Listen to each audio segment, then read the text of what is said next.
Friends, super magic રસોઈમાં મિત્રો હું આપનું સ્વાગત કરું છું। આજે હું તમને એકદમ લસણ ઈઝી રીતે વોશિંગ મશીનમાં કેવી રીતે ફોલાઈને એનો વિડીયો તમારી સાથે શેર કરું છું। તો તમને ચોક્કસ આ ઉપયોગી થશે। ગમે તો લાઈક કરજો, શેર કરજો અને સબસ્ક્રાઇબ કરવાનું તો ભૂલતા જ નહીં। તો મિત્રો જો આ લસણ મેં ઓલો જે આખો ગાંઠિયો હોય એને ફોલીને આ રીતે એકદમ કડી કરી લીધી છે, છૂટી છૂટી, જે વજનમાં 300 ગ્રામ છે। મિત્રો લસણ ફોલવું એ તમને ખબર જ હોય છે કેટલી ઝંઝટ હોય છે અને કેટલો ટાઈમ લાગે છે, કંટાળો આવે છે, ટાઈમ હોતો નથી। તો એના માટે હું તમને વોશિંગ મશીનમાં લસણ કેવી રીતે ફોલવું ને એ બતાવું છું। તો આ કડી છે ને અત્યારે હું એક વાસણમાં લઈ લઉં છું સ્ટીલના, અને એમાં આપણે જે મેં એકદમ ગરમ પાણી કર્યું છે એ આપણે નાખી દેશું, ડૂબડૂબું રીએ એટલું। આમાં લસણ ટૂંકમાં તમારે ડૂબવું જોઈએ એટલું તમારે નાખવાનું છે આ રીતે, અને આ રીતે આપણે ઢાંકીને 10 મિનિટ આપણે એને રેસ્ટ આપશું, એટલે એકદમ સરસ આપણું લસણ ક્લિયર થઈ જાય। આ રીતે હું ઢાંકી દઉં છું। તો જો આપણે ગરમ પાણીમાં કડી ડુબાડી હતી ને એને 10 મિનિટ થઈ ગઈ છે, અને હવે આપણે આ પાણી એકદમ નિતારી લેશું। જો આપણે ઝારામાં નાખીએ અને બધું પાણી નિતારી દેવાનું છે। તો જો આપણે બધું પાણી નીતરી ગયું છે। હવે આને આપણે આવી જે કોટનની બેગ આવે જ છે, ન હોય તો તમારે કોઈ પણ કરિયાણા વાળાની દુકાને પણ મળી જાય, એમાં આપણે આ બધું નિતારેલું લસણ પાણી વગરનું જુઓ આ બધું આપણે આમાં નાખી દેશું, બધું એકી સાથે આપણે કોટનની બેગમાં નાખી દીધું છે।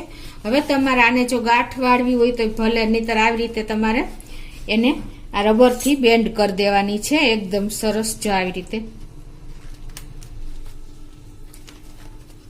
અને હવે આને આપણે વોશિંગ મશીનમાં ડ્રાયર બટન ઉપર મૂકી દેશું। આપણે જો મશીન ઓન કરીને આપણે પાવર ચાલુ કરશું, અને હવે આપણે એમાં જો આ ડ્રાયર મશીનમાં મેં બેગ પોટલી નાખી દીધી છે, અને હવે આપણે સ્પિનનું બટન દબાવવાનું છે ને 1 જ મિનિટ આપણે ડ્રાય કરશું અને ચાલુ કરી દેશું। જુઓ તમે, જો આપણે સ્પિન મોડ ઉપર 1 મિનિટ જ આપણે ફેરવવાનું છે અને ડ્રાય કરવાનું છે મશીનમાં, વોશિંગ મશીનમાં। 1 મિનિટ થઈ ગઈ છે, અને હવે આપણે આ પોટલી પણ બહાર કાઢી લઈએ લસણની, અને હવે આપણે એને ખોલી લઈએ। તો હવે જો આપણે આ ખોલી લઈએ અને આપણે લસણ પણ જોઈ લઈએ। જો મિત્રો આપણે થોડી ઘણી કડિયું રહી છે, જો ફોતરા પણ અલગ થઈ ગયા છે, ડ્રાય કર્યું છે। મેં તમને 1 મિનિટ કીધી હતી પણ 2 થી 3 મિનિટમાં ડ્રાય થયું છે। જો એકદમ સરસ થઈ ગયું છે, કોક કડી જો રહી ગઈ છે, તો આપણે એને આ રીતે વાસણમાં લઈ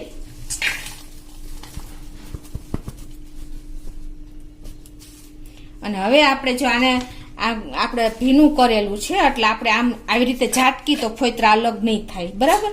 તો એના માટે આપણે શું કરવાનું, ઝડપ કરવી હોય તો આ ફોતરા આપણે પાણી નાખી દેવાનું આમાં આ રીતે, એટલે શું થશે કે તમારા બધા ફોતરા ઉપર તરી જશે, અને જો કોઈ કડી રહી ગઈ હોય ને મિત્રો તો તમારે ઈઝીલી એમાં ફોલાઈ જશે। જો આ રીતે તમને હું બતાવું, જો આ રીતે બધા ફોતરા અલગ થઈ જશે। જો ખ્યાલ આવે છે તમને, છે ને? નીચે બધું લસણ રહી જશે, અને આ તમે ઝાટકશો ને તો આ ફોતરા અલગ નહીં થાય, કેમ કે આપણે ભીનું કરીને ડ્રાયર કર્યું છે, એટલે એકાબીજાને ચીપકી જશે।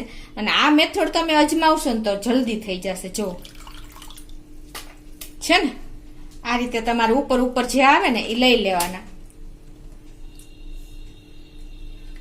પાણી તમારે જોઈ તો પાછું નાખવાનું,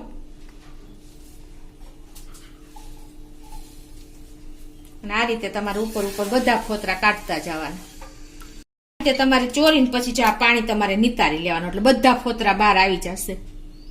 તો તમારે નિતારી લેવાનું, એટલે બધા ફોતરા ઉપર જે આવ્યા છે એ આવી જશે।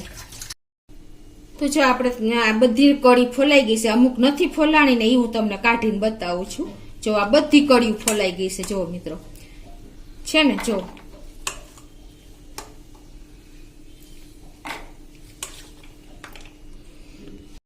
આપણે પાણીમાં લસણ નાખીને બધા ફોતરા ઉપર આવી ગયા આ લઈ લીધા છે અને એમાં 4-5 કડી જો આપણે રહી ગઈ હોય 7-8 કડી તો આપણે વીણી લેવાની અને આ રીતે તમે જો આ 300 ગ્રામ લસણ આપણે 5 થી 7 મિનિટમાં તૈયાર થઈ ગયું છે મશીનમાં. તો તમે ચોક્કસ આ રીતે ટ્રાય કરજો અને તમને મારો વિડીયો ગમે તો લાઈક કરજો, શેર કરજો અને સબસ્ક્રાઇબ કરવાનું તો ભૂલતા જ નહીં.